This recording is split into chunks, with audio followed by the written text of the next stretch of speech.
नमस्कार। पिछले कुछ वक्त में राजस्थान में बहुत कुछ हो रहा है। एक तरह से कहें तो तरक्की की एक नई लहर चल पड़ी है। तो आज हम इसी बदलाव की कहानी को थोड़ा करीब से देखेंगे और समझने की कोशिश करेंगे कि ये सब मिलकर राज्य के भविष्य की कैसी तस्वीर बना रहा है। लेकिन सवाल ये है कि किसी भी राज्य की तरक्की को हम मापते कैसे हैं? क्या ये सिर्फ बड़े-बड़े आंकड़े होते हैं या फिर इसमें सुरक्षा का एहसास, समाज की मजबूती और आने वाले कल के लिए किया गया निवेश, ये सब भी मायने रखता है? चलिए आज इसी सवाल का जवाब ढूंढते हैं।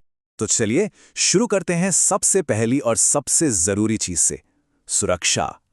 और जब हम सुरक्षा की बात करते हैं तो राजस्थान की रणनीति में देश की रक्षा का एक बहुत बड़ा रोल है। इसका एक जबरदस्त उदाहरण हमें हाल ही में जयपुर में देखने को मिला। 78वें सेना दिवस के मौके पर एक 4 दिन की प्रदर्शनी हुई, नो योर आर्मी। ये एक शानदार मौका था जब आम लोग हमारी सेना को, उनकी ताकत को और करीब से देख और समझ पाए। और वहां देखने के लिए था भी बहुत कुछ। मतलब एक तरफ लेटेस्ट अत्याधुनिक हथियार थे तो दूसरी तरफ मैकेनाइज्ड फोर्सेस का दमदार प्रदर्शन।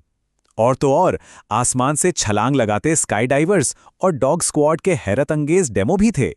कुल मिलाकर हमारी सेना की ताकत का एक ऐसा नजारा था जो रोंगटे खड़े कर दे। लेकिन देखिए, ये प्रदर्शनी तो बस एक छोटी सी झलक थी। अगर हम पूरी तस्वीर देखें तो पता चलता है कि 2024-25 के लिए भारत का रक्षा उत्पादन, सोचिए जरा, 1.51 लाख करोड़ रुपए के आंकड़े को पार कर गया है। और बात सिर्फ बनाने तक ही सीमित नहीं है, हम अब दुनिया को बेच भी रहे हैं। हमारा रक्षा निर्यात ये भी 23,622 करोड़ रुपए के पार पहुंच चुका है।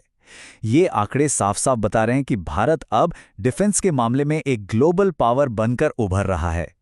इसी बढ़ती हुई ताकत और मजबूत इरादों का एक प्रतीक है ऑपरेशन सिंधु।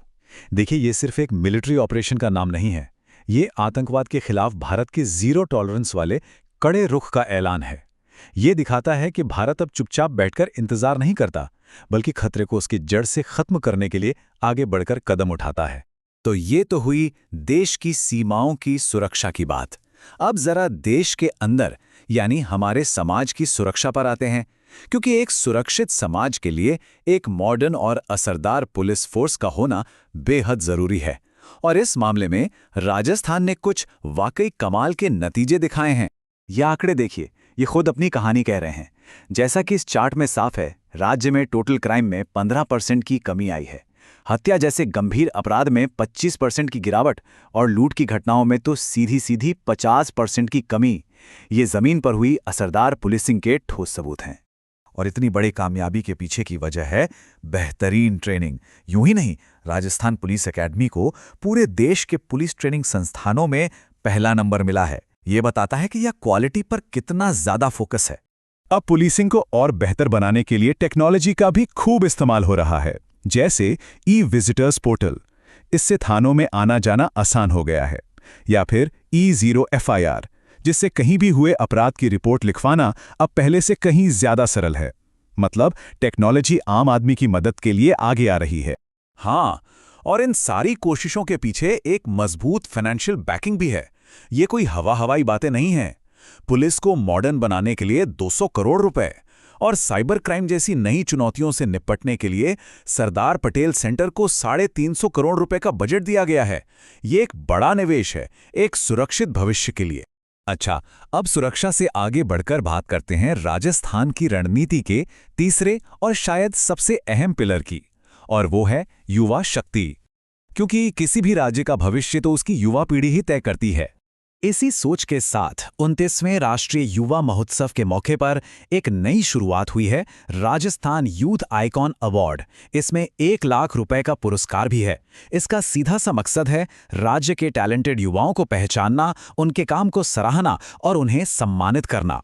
लेकिन बात सिर्फ सम्मान की नहीं है, मौके देने की भी है।